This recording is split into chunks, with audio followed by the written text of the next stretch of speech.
All right, let's dive right into this explainer and completely shift your perspective on what the Kama Sutra actually is. When you hear that word, you probably instantly picture a wild, chaotic, anything-goes guide to physical intimacy, right? Well, the truth, drawn directly from the ancient texts and analyzed by experts like Dr. Seema Anand, is something entirely different. It's actually a highly structured, intentional system that holds some incredibly surprising solutions for our super distracted, overworked modern lives. Take this number, for example, 500. The Kama Sutra literally lists 500 different types of kisses. Now, that sounds absolutely wild. You're probably thinking, how is that even physically possible? Well, you've got to read the fine print. See, the text is a lot less like a spicy romance novel and honestly way more like an accountant's ledger. It breaks things down into practical taxonomical movements, like turning your head to the left, that counts as one type of kiss. Turning it to the right is another. It even prescribes a very specific kiss you're supposed to use if your goal is to get an expensive gift from your partner. It's a highly clinical text that categorizes human interaction with almost mathematical precision. So, here is our roadmap for today. First, we'll demystify the Kama Sutra. Second, we'll explore the power of anticipation. Third, we'll look at jewelry as sensual biofeedback. And finally, we'll cover scent and mindfulness. Section 1. Demystifying the Kama Sutra as a scientific treatise. The real crucial takeaway here is that the Kama Sutra is actually a scientific treatise. Sure, it was written roughly 2,000 years ago using a lot of poetic metaphor, but beyond the poetry, it is intensely prescriptive. And why is that? Because giving people limitless options usually just leads to absolute chaos. If you tell someone the sky, the limit, do whatever, the energy dissipates immediately and people just end up rushing through the motions. By giving you a strict framework instead of endless options, this ancient text actively prevents you from rushing. It forces you to contain your energy. It provides these limitations you have to work within, which actually sparks a much, much deeper level of creativity. Moving on to Section 2, the power of anticipation and why the less you do, the better. Look, in our modern society, we are completely overstimulated. We're overworked, glued to our phones, and constantly racing to the finish line. To fight back against that, the Kama Sutra advises something radically simple. If you want to build up immense excitement, especially if it's the very first time with someone, or you want to pretend it's the first time, make it as low on touch as humanly possible. Instead of immediately grabbing your partner, do practically nothing. Just wrap a single finger around a lock of their hair, or have them hold just the very tip of your collar. Doing less builds this massive, undeniable wall of anticipation. Dr. Seema Anand actually shared a brilliant anecdote about this.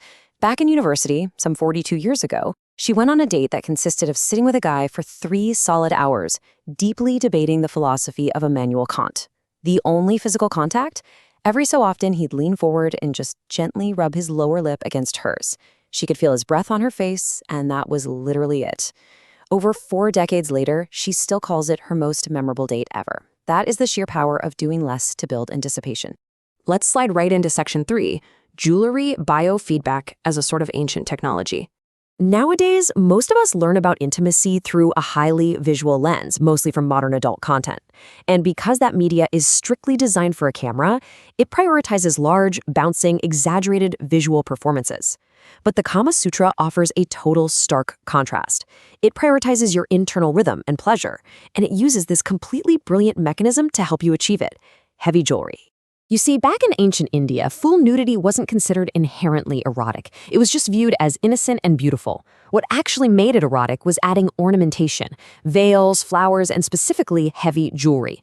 Putting it on defined your body, outlining exactly how you were breathing and moving. But more importantly, it served as this ingenious early form of real-time biofeedback. The way the jewelry moved on your skin dictated exactly how you were supposed to move.